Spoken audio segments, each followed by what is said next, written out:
As a police officer too, my profession's been attacked over the last several years, kind of really undermining public safety and tying the hands of my profession. And I don't see any other way to change it other than to get involved.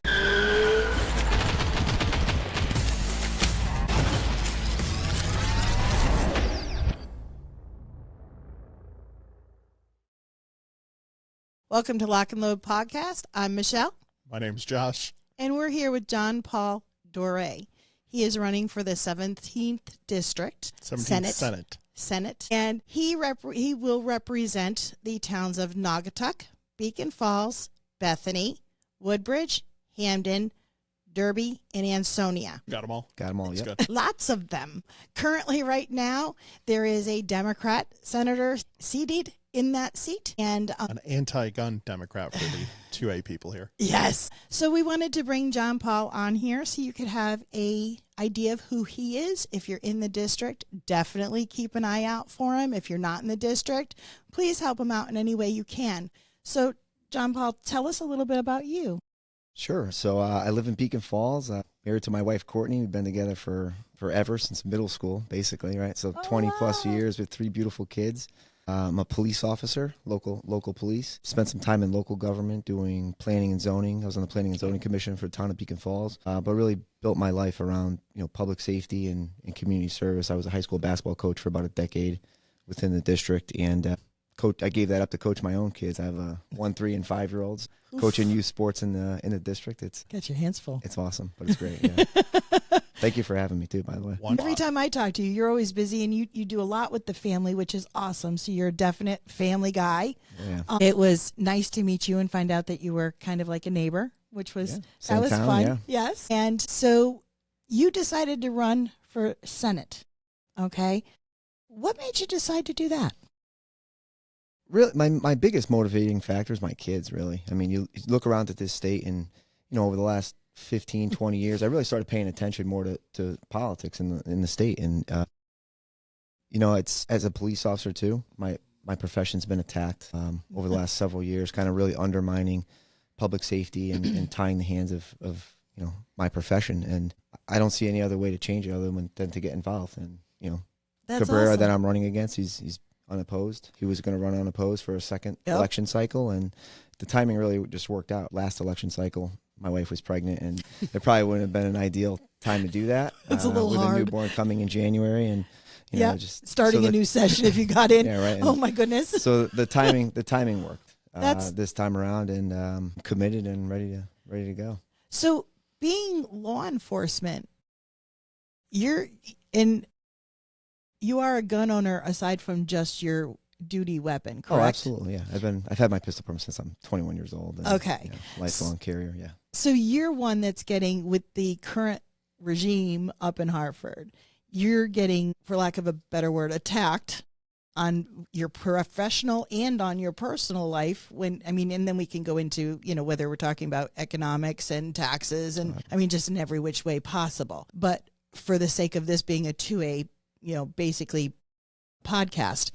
So your personal life with the firearms, and then as a police officer with the liability and the basically putting your hands behind your back so you can't do what you really should be doing for the with the criminals. It's got to be frustrating.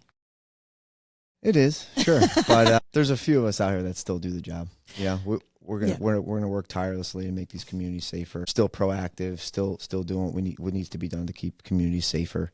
And it's unfortunate, but we have to do I'm going to do what I can to try to change it. So, what was your main concern? So, you become the senator for the 17th district. Sure. What is your? Obviously, all of them are important to you. All of the issues are important to you. What is your number one issue? Well, I think it's what everybody's issues are, really, right? So it's what the communities, I think, what they think are important. And the number one thing I hear when I'm knocking on doors is affordability. Everyone's worried about the tax burdens. Each of the towns that I will represent are very different. So Hamden's tax burden is, they're second highest in the state mill rate. Yeah. Woodbridge has had a crazy hike in taxes. So it's very, very different, but affordability and having fiscally conservative values and not spending, so you have to safeguard taxpayers' money. You can't just, sign every bill and spend all this money. when our debt is increasing drastically. It's over we're over $80 billion in debt. We have this first highest per capita debt ratio in the country. But Lamont says we're good. That's not the case. We're filming this beginning of June, so our Southington's budget has now been passed and everything, and we're done with that for 11 more months. And our challenge here was we had reevaluations kick in, and house prices jumped. And then we had, I think it was almost a 10% tax ask increase between Board of Ed and city. And it was rough. It was rough getting that down. And we got that, I think the ending number was about 3.7%. And our mill rate completely adjusted because it's math. Values right. The assessments went up, and then the taxes are that. So I think a lot of towns are feeling that, and that's going to connect into this. Is Southington, for an example, is a net taxpayer, right, to Hartford, to the capital, where the taxes that we pay in, we get a fraction of that back, right?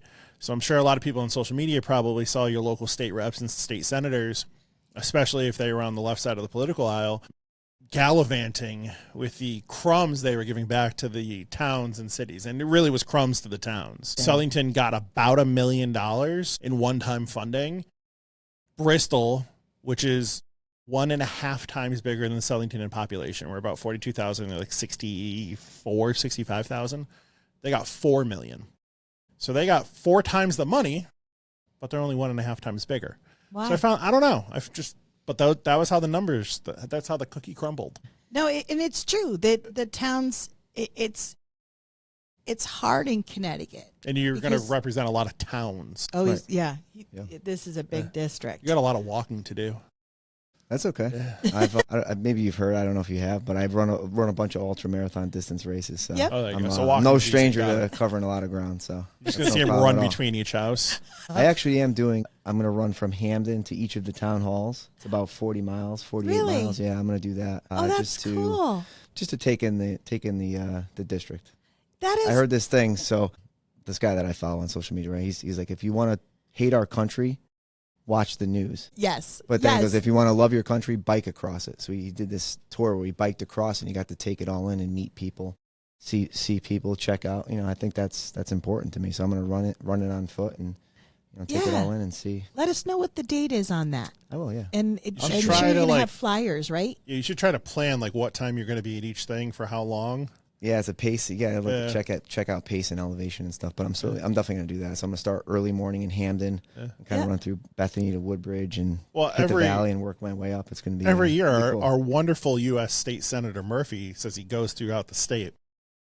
Except I really truly think he hops in a car and drives somewhere and then stops, gets out, walks for 1 minute to the dairy farm or whatever it is he's going to. That's when they take the picture. And then they do the video for that. Yeah. So you should have a social media guy running after you. Okay. That would be cool. Yeah, we'll do it. Yeah. And are you going to make up flyers so that people know you're doing this? Yeah, I want to include the community too. So I want people to run with me. I think it's important to do hard things with people, and I think that's how you build bonds through adversity. And I've run. met so many people. I can meet you at different. Michelle will meet you for a coffee somewhere. I'll bring you I'll have water. a coffee along the way. I'll drink a coffee too. I'll bring you coffee, whatever you want. We'll work it out. We'll take you out. I'll take you up on that. So you have your own social media page going on? I do. Yeah. Okay. What is it for the viewers? It's John Paul Dorais on Facebook and Dorais for State Senate on Instagram.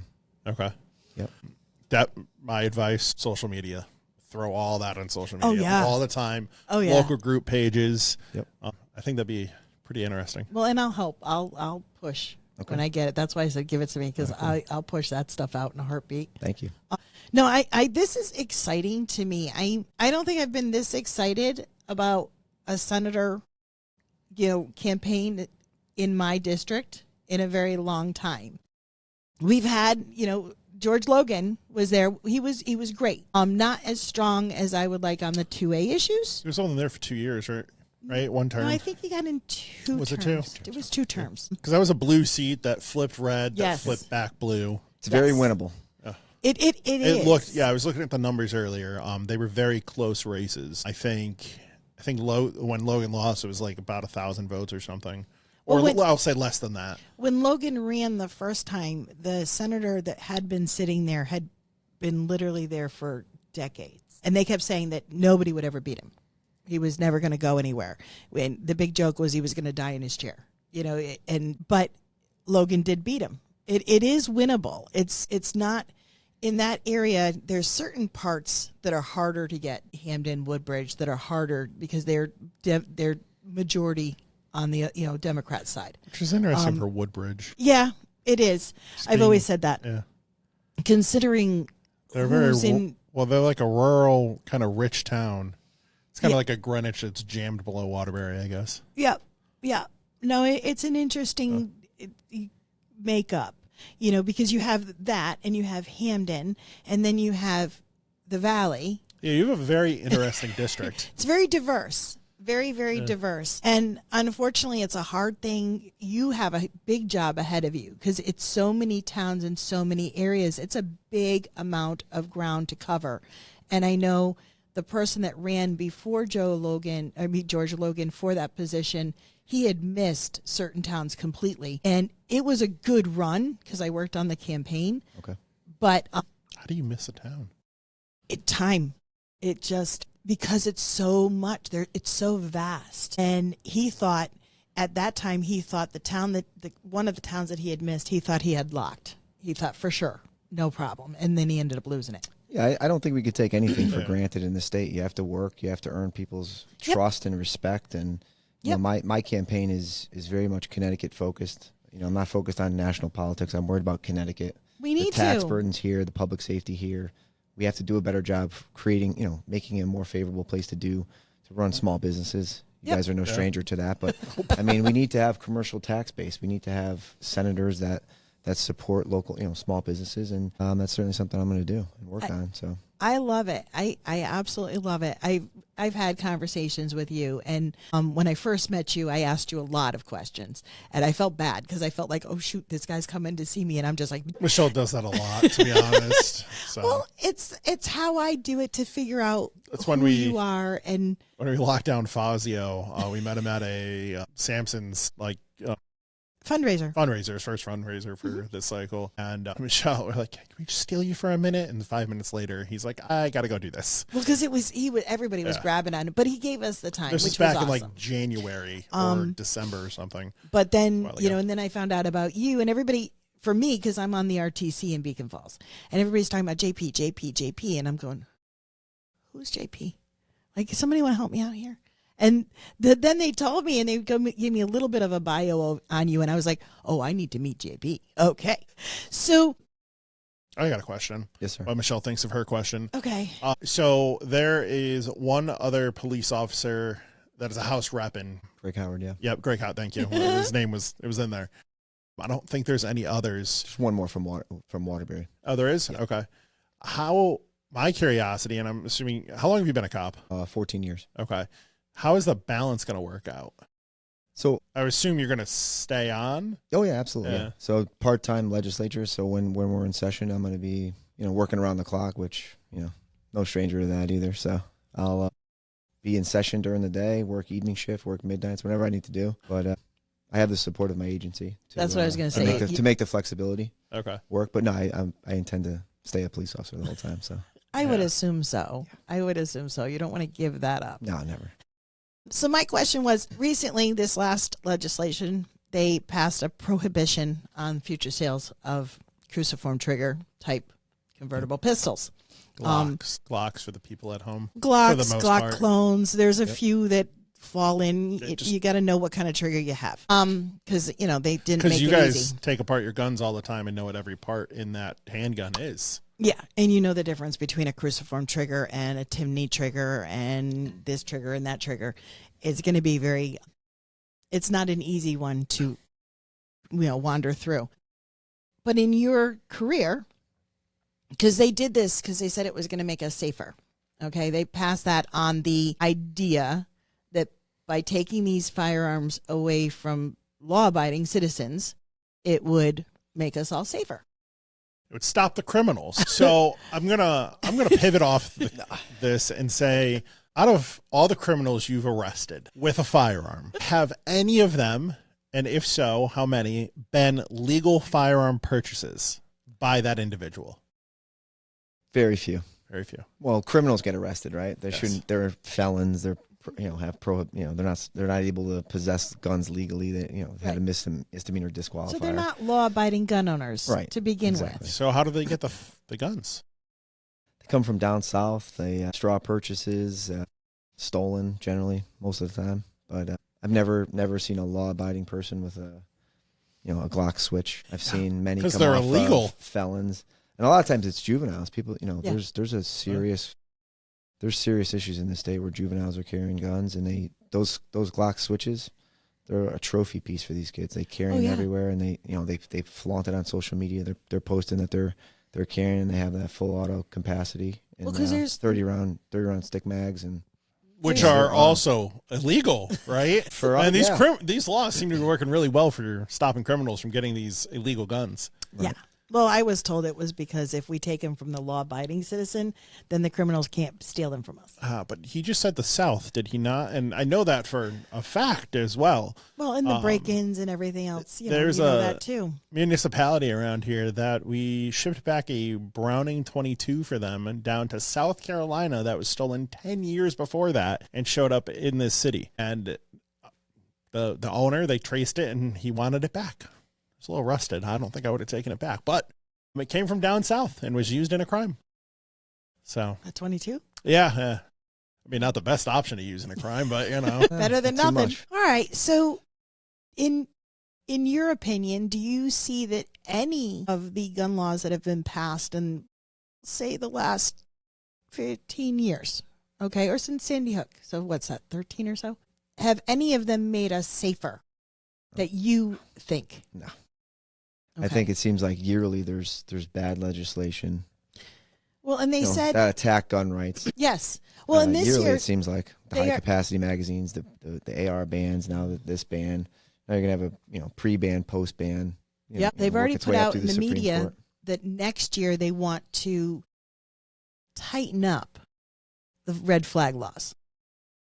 And I'm not quite sure how much stricter you can make them unless they actually wanted to stop the fraudulent cases that are coming through where somebody just doesn't, they get into an argument or whatever and they say you brandished a gun when you never did.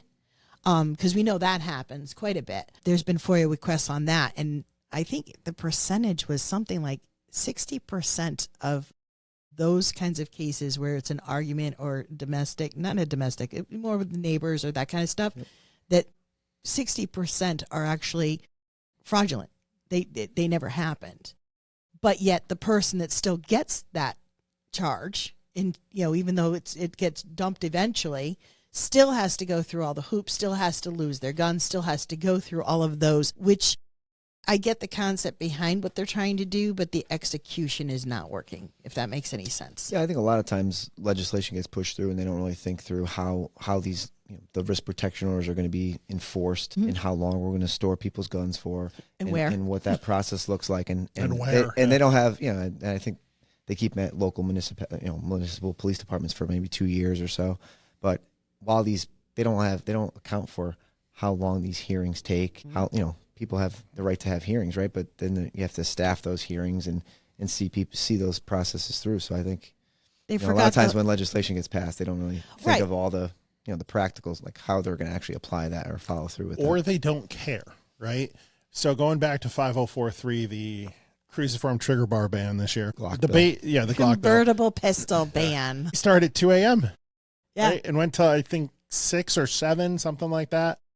And it was just Sampson and Winfeld for hour, 2 hours, and you can see, because I was watching on YouTube, so like CTN, you can see like the people watching it. So there were people awake and watching this, and then probably watched it afterwards as well. But they're jamming this stuff through, and it gets me every year.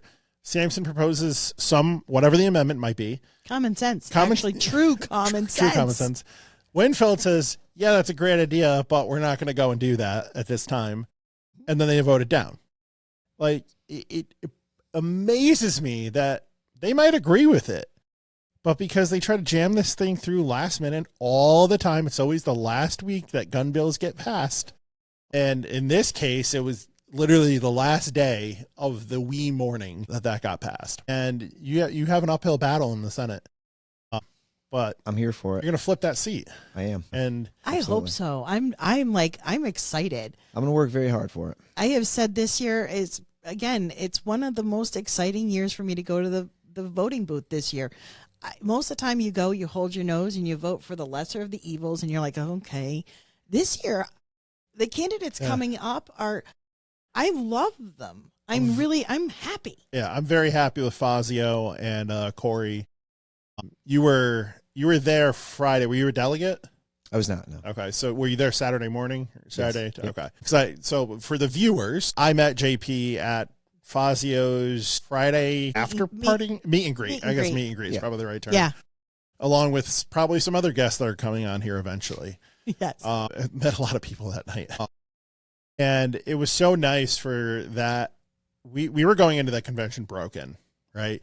They were very Team Aaron, Team Fazio, and Team maybe Betsy. And the stuff that happened with Aaron, and it kind of just united everyone for the most part to Fazio. Yes. Right? And you had some holdouts, or you had some people that really thought Betsy was going to do a better job. And I think Betsy not having to go through another round of counts and people change votes and kind of concede at that point was a good decision.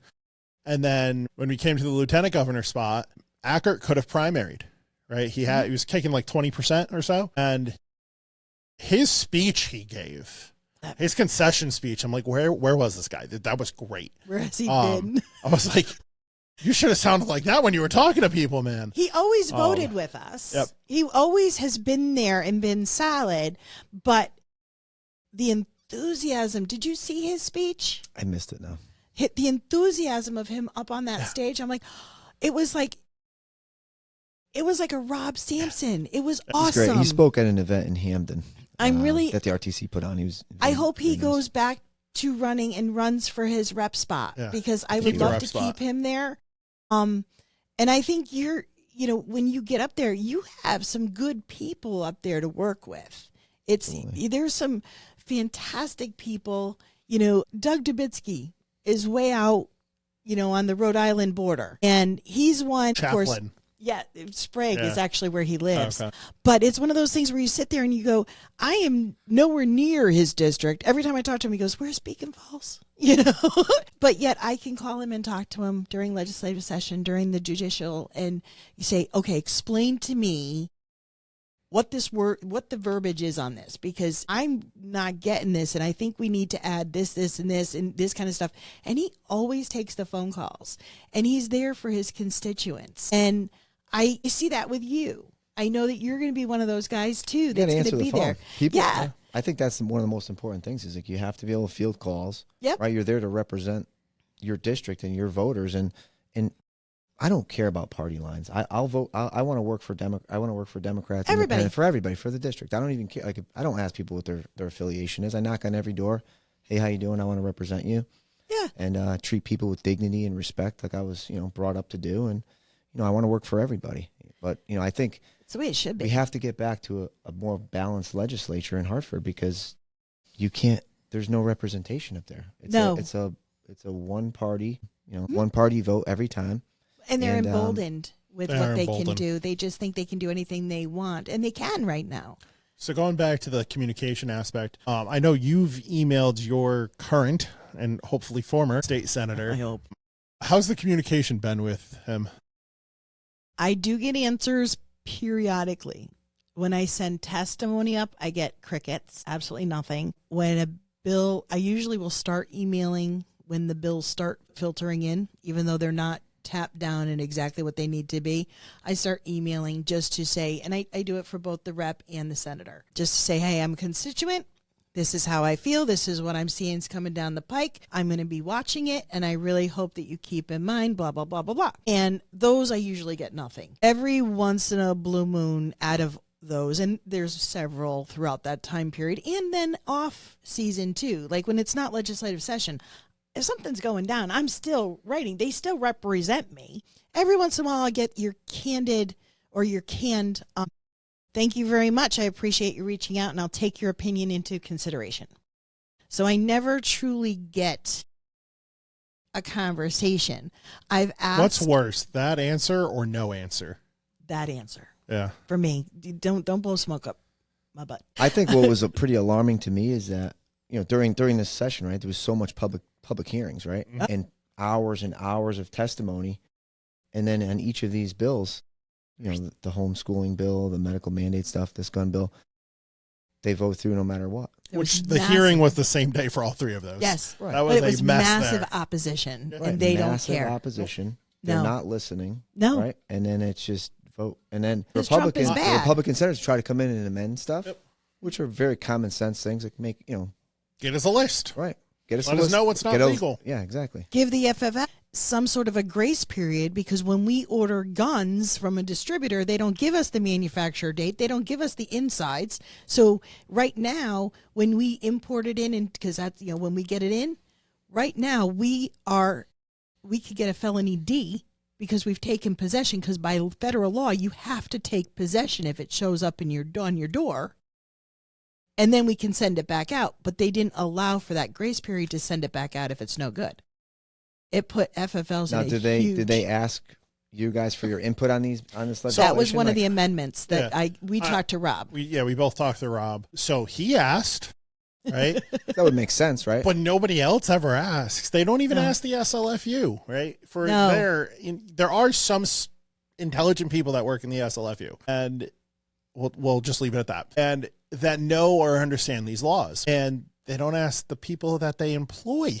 Well, SFLU did reach out to judiciary on a few things, and that's why they actually wanted much more into that bill, and they said we can't do this. This is not feasible. Yes, so some stuff was not added in. They did pull some from the original verbiage. Just remember, but they weren't asked. SLFU went to them and said, please don't do this. We can't. It's not even an employee amount of employees we have. It's physically not possible to do what you want. Well, there are too many different models and variations. Well, and what Connecticut wanted on one of them, like we'll take the parts bill that fell. It died. Okay, good. All right. I was going to for anyone that maybe just be watching this, I was going to serialize and make a gun, the slide, the barrel, or the cylinder for a revolver, a firearm. So That's what the state wanted. Out of all those parts, you could have 5 parts. They'd all be individual firearms, but they couldn't decide when you put it together. Now, does it become 1 or is it still 5? And those parts don't come serialized. Nope. And they wanted us to log as FFLs. We'd have to have like a bound book. Separate one, because I couldn't. But you can't federally. Correct. And the state does not have a program to do such. So they wanted what they wanted, but there's no way to facilitate any of that legally. So I testified against that in 5043, and Doug Dubitsky asked me, you can testify up to 3 minutes in the committee hearings. And if they ask you a question, then you can go and answer it once you're, done giving your testimony. And Doug asked, and this was not a plan, but we went down the path of HB 6667, which banned the CT compliant ARs that we called others. Right. It also banned open carry in that bill too, and a whole slew of other things. But I said to him, I'm like, you guys are going to have to do this. We can't do it federally because the federal government doesn't recognize a slide or a because they thought barrel. we could just put it in our regular in our regular bound books, and we can't. It's not a gun. No sense. Yeah, it's not a gun. And the ATF, I'm not going to go and do that and get in trouble with the ATF. And I was like, so you have to have the SLFU do this, and they still haven't given me my assault weapon certificate from May of 24, right? And what was that? May? It wasn't May when we were in there. March of 26. And like, we're almost 2 years into this, and I don't have any of mine. And they're still looking at another 2 to 3 years to finish out the assault weapons. 90% haven't been completed. And the laws are so They're convoluted. They're convoluted, but that's the problem. But on purpose. Everyday citizens come in. They probably walk in here with banned weapons all the time. Hey, could you look at this? Day. Could you work on it for me? There's people that come in that don't know you need a permit to buy ammo. You have FFLs that don't know and are selling things that they think are legal but are not. Yeah, you do. And then the customer who purchases that now is has contraband. If for some reason they get in trouble with that firearm, they're in trouble. The FFL who sold it to them isn't in trouble. There is so much wrong with so much of this, and they don't talk to us. Getting back to policy. Yes, sir. Right? We talked enough about guns now. Never. The last time we had, back in 2008, I think it was, the Senate was split 50-50. Yep.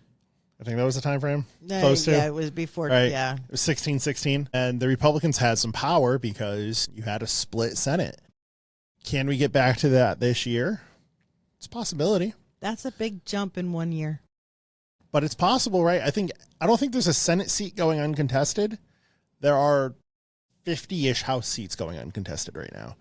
Well, there's a lot of seats in the House, too. There's 132? That's still a lot. 140 something? So there's a lot And it's of always House seats. the worst offenders, right? Like Blumenthal, Winfeld, who's the chair on judiciary. Strasser. No, not Oh, Strasser. Strasser. My bad. Sorry, Matt. It's Staffstrom. Staffstrom. Yeah. Sorry. And these guys are like the worst offenders, and they go unopposed all the time, and it boggles my mind. It's because of the districts that they're in. It's even look at. Tell me there's not a Republican in Bridgeport anywhere? There's got to be. There's got to be a BRTC. I'm sure. I'm sure. But they run, but they don't have the backing, and so they just don't run in those positions. They figure those guys are so entrenched. You got to get out there and run, right? Correct. Yeah. But the thought process is, well, they're so entrenched and we're so far behind the eight ball. I think at this point in time, put Mickey Mouse up against them, give somebody an option. You know, I don't care who it is, but it's very hard to find somebody who can run. You know. So you're running for Senate. Your House seat that you reside in, I don't know who controls that. I'm not in Beacon Falls. Nicole Claridis-Detria. Yeah, she's awesome. So obviously you're not going to go and primary her. Gotcha. Yep. So that's why you went and. Yep. Yeah. Why did she not go for Senate? I guess if she's solid where she is. She's been doing very well. She likes where she is. Okay. I mean, maybe someday, but Sampson jumped from House to Senate. You kind of see that as a. Sometimes she runs. Well, he jumped from House to Senate because Markley left. Yeah. Well, Markley ran for lieutenant governor. Correct, but they were like. Oh yeah. They were like. He's in a pod. Yeah. And so he moved into that spot because everybody knew him. It was a good jump. Yeah. Nicole has not always had someone running against her either. She's run unopposed, I think. Was it last year she was unopposed? I think so, yes. Donna and Gail ran unopposed 2 years ago. And she's solid in our district. That's good. So I'm happy keeping her If it ain't broke, there. don't fix it. Correct. Where yours is broken, let's fix it. Yeah. He's not going to run unopposed again. No, and I think that's awesome. And I love that now I have a choice. I want the choice. I'm hearing that a lot. Knocking Good. doors. People are saying, like, hey, thank you for running. People are like, thank you for stepping up. And, you know, I don't have a big political background. I spent some time in local government. But, yeah. you know, I'm a regular common sense person. And, you know, I work hard. I have a small family. And, you know. So you're knocking on every door, which I love, number one, because a lot of times they don't. They just go down the roster and they just go after the people that pretty much are already going to give them a vote. Are you getting good reception from people that aren't, like, from across the board, or Absolutely, not as yeah. much? Yes? I am, yeah. Still, That's greet myself. Any greet crazies yet? A couple people aren't Yeah. happy. You know, Isn't get out of here. that Are you a amazing? Republican? Get out of here. It's like, hey, listen, Yep. I'm a regular person. But you're also The very disrespect personable. is amazing. Yeah. Oh, yeah. But you're very personable on top of it. You're one of those people that, you know, like if you came to my door and I didn't know who you were, I'd hear you out. You know, you don't give me that vibe of, what's another politician knocking Well, on I my door? assume you're kind of, when you're going around, unless you're going to be running through their towns, you're showing up something like this, right? T-shirt, jeans, I'll maybe be in shorts, shorts. whatever. I'll be in sneakers so I could walk. look You at know, That's I'm awesome. getting a lot of steps, but yeah, people are still receptive. I mean, the Democratic Party's been in charge of the state for 20 years. You know, they had some super majorities. 50. Well, maybe 50, but we haven't won a statewide election since 2006. Yes. You know, it's about 20 years. We had the governorship for a bit. Yeah. Yeah. We did. But, I mean, they're responsible for the high cost of living in the state. Yeah. Well, The yeah, bad as much. legislation, the public safety side of stuff I've personally seen the undermining of law enforcement. Let's go on to that. Sure. Police Accountability Act bill passed in 2019, was it? You know, It's going to be off maybe a year or so. How has that affected your ability as a police officer in general terms, without getting you in? Yeah, I mean, without going down. It's the whole complicated. path. It's long. It brings morale down. It doesn't. Officers don't get the sense that they're backed by their they're a legislator. You're kind of left to hang out. Right. Do your job, but you don't feel supported. A lot of people don't feel supported, but just the language of it, the qualified immunity language changed. They took away consent searches. That changed. You can't chase anyone. Right. You can't. For the most part, right? It was never really early on when I started in 2012. You could chase some cars. The model policies changed, and those are very dangerous situations. Here's an example. You break into a gun store, you steal 10 guns. I did hear about that. And, you're 10 seconds, you see the car pull out of the parking lot and speed away. You don't chase them. I get it. I get on your side. You would like now. to. But catch before a bad that, guy, you right? would have done that, right? Before you could, I Yeah. guess. But now that's a property crime. You have to make sure that it was a felony. What was it? They had to verify it was a felony larceny. Yeah. Or it was a property crime. And they had to make sure that there were guns missing before they could go look for the guy. I'm like, even though we were on the phone. Put a car in the middle of it.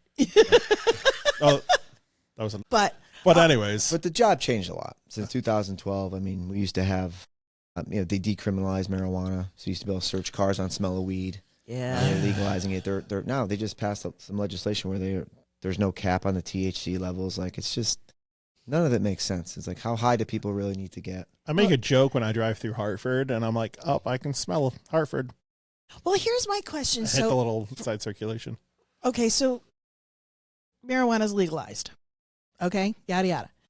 But there's still a law that says you can't drive under the influence. Under the influence, okay? With alcohol, you can do a breathalyzer. There is no quick, easy test to see how high someone is. Right. Am I correct? Yeah. So how does that work? I mean, is it a judgment call and then you hope you don't get reprimanded for it? No, you go by the standard field sobriety test. So you give them the same stuff, and those indicators are still the same. So you'll still have that. Okay. The nystagmus in your eyes, you still may fail standard field sobriety.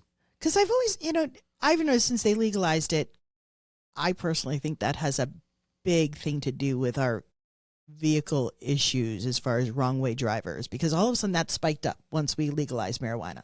The wrong way drivers, the accidents that are going on all over the place. I mean, it's crazy. Yes, there's idiots driving. I get that too. And there's phones. We all like our phones, and apparently nobody can drive and leave it alone. Yesterday, I-84 here in Southington, exit 31. It is a straightaway. It was dry. It was sunny. Crash. Yep.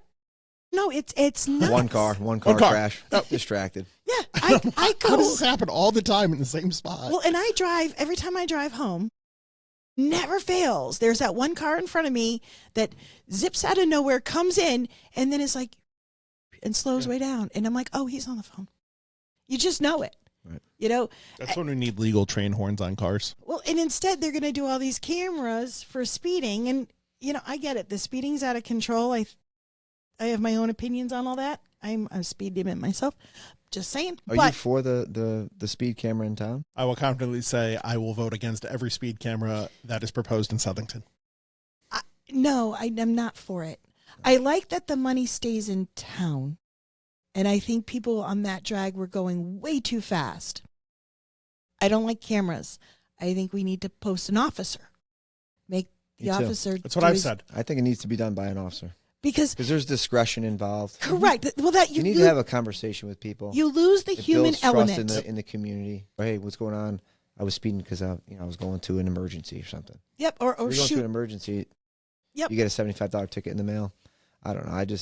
You saw that? Did you see that article where Fairfield they made like $2 or $3 million in a month in the first month? Well, did you see what Beacon Falls is making? And now Prospect has them up. They're popping up everywhere. And Middletown. I'm not a fan of Big Brother in any way, shape, or form. I like interactions, like you said, the person-to-person stuff, because it's also, you may just have that little old lady who was just tooling along that day. She's got a clean record, and the cop will come up to the door and talk to her, and she's like, oh, I'm so sorry, I didn't mean to do that. And you guys understand, okay, this wasn't something that she does all the time. Yep. But with a camera, it just goes click. There's no... I think you're going to see this in next year's legislative session about flock cameras. We have them in Southington. Greenwich voted them down. I think they've worked. So, I always have, the internal fight Michelle was having with the speed camera over there in her head. Right? You have Big Brother watching, but does it help?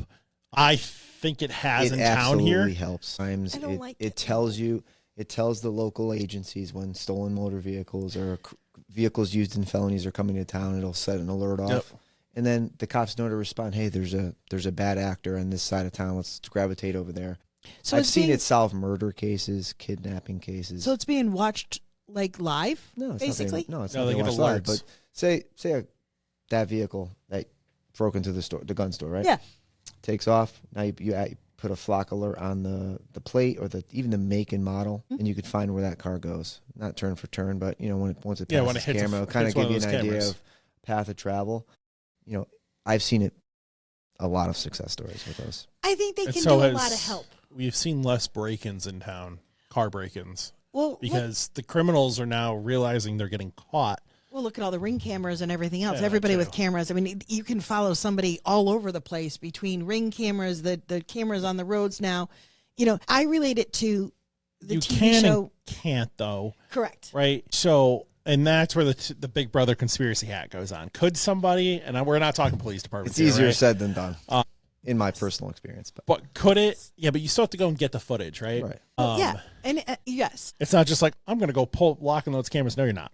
I'm not worried about hackers per se. I'm just having that information out there. I know it does a lot of help, but it also has a bad side to it. Everything has a good and a Everything bad. does. So my argument to that is like your cell phone records every bit of I hate it. that token that's assigned to your phone for every bit of marketing everywhere you go. It's Yeah. geolocation. My little That's FBI even more of a Invasive. My little I know. FBI guy on my phone here. Yeah. How you doing, Bob? Yeah. But I mean, I'll start talking and go, I'm just kidding. but Or Alexa's. those I think there's a lot worse things.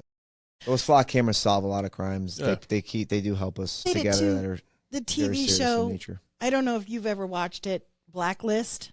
I It know used to of be it. I've on. not watched it. And it would go, and you could just follow people anywhere and it would pull stuff up. And granted, I know we're not there. I'm not saying we're there. That's a little crazy. Gonna go Photoshop a conspiracy hat on your head. Okay. You don't have a tinfoil hat Yeah, here? tinfoil. My husband probably has one at home for me. But I just related to that kind of stuff. And the more we keep adding in, the more data is out there. You do lose.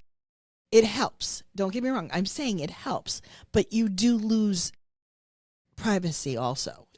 So You've given up your privacy to be safer.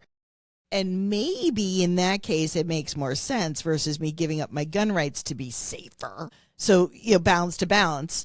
But I think there's going to be a bill next session about this. Just looking on social media and Well, seeing. they just had one where they limited the time frame that Yes. you could retain it. Yeah. And you you can can't- share it with. You can only share with surrounding states. what you can use it And for. you can't. ICE can't get it. DEA, ATF can't get it. Only the FBI could. You could share with the FBI only. From what I was. But from will what the I Could FBI the share it with ICE? That's what I was just thinking. I mean, once you give I'm it not to sure. them, I don't know how that works. that might be helpful. So, how do you feel, if you're going to be running, how do you feel about sanctuary state status? I think it needs to go away. Okay. I do. I think there's a lawful immigration process for a reason. Mm-hmm. And I know that the state pays something like $100 million for illegal migrants' health care, and I don't think that's acceptable. There's so many people in the state that are suffering. Our seniors are getting, cost of living keeps rising and rising and rising, and they're on fixed incomes. And to say that taxpayer money is going to people that are here illegally is not acceptable. So I would certainly be in support of getting rid of that. Well, I also believe that since it's federally illegal, that our state, again, it goes along with a lot of other laws that Connecticut's decided to pass and decided to, back. If it's federally illegal, we should not be making it legal here. That's not okay. It's amazing how many laws the state of Connecticut breaks from a federal level, and then we go and sue the federal government. I've honestly lost count in how many TikToks Tong has posted about suing for something. He's blown through his budget, but we gave him more. It's okay. Yeah. Just keep suing because he's bad. Orange Man bad. This administration's bad. We don't even trust the CDC. During the vaccine testimony, they said, well, we can't trust the CDC because of that administration. And one of the Republicans said, well, wait, during COVID, the CDC was gospel. And they said, well, no, it's different now because somebody else is running it. So we only follow the science when it works for you. Yeah. And even that wasn't science. Yeah, I don't think our healthcare should be a political thing at all. No. And again, it goes back to personal choice. My body, my choice only works on certain situations. My body, my choice should work. You know, it just those. You're bringing up some fun topics here. Okay, COVID was a very, Yes. divisive time. So how was being a cop during COVID? Oh, it was crazy. Because you don't want to touch people. You can't really search people. Right. Wearing masks all the time. We worked. Did you a chase modified- anyone with a mask on? Like you had the mask on and were huffing and I puffing? can't remember a scenario that I had to. No, but Lots of times you guys, and this is not a dig at you, but it was funny because of COVID, nobody wanted to interact. So it was kind of like, we were lawless there for a little while. We could do anything. I mean, the roads, they were freaking flying around. well, you're absolutely right because nobody was proactively going out to make contact with somebody to risk bringing something home to their Correct. 18-month time frame. The crime really ramped up. People started carrying guns. They got more brazen. When we when we went back to proactive police work, you try to pull someone over, they've taken off because they have an illegal gun on them. Yep. And they thought that they were good. The cops aren't stopping anybody because they don't want to, you don't want to risk your safety. Like I had a pregnant wife at home, a newborn baby at home, and I was still doing it because that's my job. I mean, I work in a proactive street crime unit, so I do like drugs and gangs and go after illegal guns, but. That was my job, but patrol officers weren't generally doing it. They were kind of limiting and changing work schedules, so you had that. You'd see them visual, time. like you'd see the regular, not the task force type people and that kind of stuff, or in the certain departments, but just your regular patrol guys. You would see them; they would visibly make a presence in their car to try to give you like the whole slow down. There's a cop, Well, troopers are sitting on the side of the highway or like in the little medians with all their lights on. Yes, but they weren't coming after you. At the end of the day, you figured out real quick. They were just there to try to slow you down. Figured that out. It kind of made the problems a lot worse. Well, yeah, because now it's harder to bring it back. Once it goes that far and they're that emboldened and can do whatever they want, then when you come in, it's like a kid. You let them run around with no rules, and all of a sudden at 10 years old, you're going to give them chores and rules, and they're going to go, what? That's exactly what happened. I think that was some mom advice over here for the 5, 3, and 1-year-olds. Checking the 5-year-olds some chores here. I'm not worried about him. I think he's doing awesome. They're going to work, yeah. Is there anything specific that you would want our listeners to hear from you? Just that I'm here to represent everybody. I mean, I mean that when I say it, and I'm in the community. I'm knocking on every door, like I said. I don't care what your party affiliation is. I think even some Democrats have had great conversations with that, the state does need a change in direction. And, I want to be part of that solution. And, nothing really else other than that. I look forward to seeing you out at some of the Beacon Falls events, like the Family Day. We go everywhere. We're going to that. We're going to the movie night. We'll be at the Carnival. The Fireman's Carnival. We usually do that every single night because the kids love it. We can't drive by it without going. So. And then how's your calendar going over there? It's full. Yeah. But that's you do have to schedule sleep, just so you're aware. 5 hours a night. That's all I need. So had a lot of coffee, apparently. Do you work evenings and nights primarily? So you're like flip flops. So tonight I'll go in. I'll work evening shift tonight. Okay. Back for days tomorrow. That's gotta be hard. But my weekends are. My family comes along on the campaign. Really. Yeah. They'll be at Duck Day. We're going to Duck Day on Sunday. Oh, cool. Hamden Fest. My kids are coming with me. They'll be waving signs at 5Ks and they're part of the team. So do you have a table and a booth set up? And I don't have a booth set up, but no, I'll be there wearing the shirt probably. So if anybody sees me in public, let me know. Bring your come flyers. See me, flag me down, and I look forward to meeting everybody. Yeah. Are you still looking for funding? I do have to raise money still, yes. Okay, so everybody, listen up very carefully. No matter whether you're in his district or not, $5 up to what, 300? 340 is the max. Up to 340, but $5, anybody can part with $5, and that would really help someone who will make a difference for us in Hartford. So you can reach out to his website. We'll have it posted in the... Well, what is your website? Yep. It's Dorais for statesenate.com. Okay. DORS. Yes, sir. The number for? FOR. FOR statesenate.com. Gotcha. And then we'll also post it underneath in the description below. There you go. All right. Words. But seriously, I know it sounds silly and everybody goes, yeah, okay, and I'll get to it. please, if you are involved, if you care about your gun rights the way we do, if you're here listening, it means you do. Give him a little bit of money to help him get over that threshold. That will give him more money in from the state funding. Citizens Election Fund. CEP. Yeah. And that will help him be able to get out program. there more, do more advertising and that kind of thing, which is extremely important. He does have a candidate he's running against that is a sitting senator that has been there for a while, has the name recognition, and we need to kick him. All right? Anything else you want to bring up? No, thank you so much for having me. I appreciate it. Social media website one more time. DoraiForStateSenate.com. John Paul Dorais at Facebook, and Dorais for State Senate on Instagram. Okay. Awesome. Well, I appreciate you coming on. Thank you for having me. Appreciate it. My name's Josh. I'm Michelle. I'm John Paul. Yay. And we'll see you next time. Bye-bye.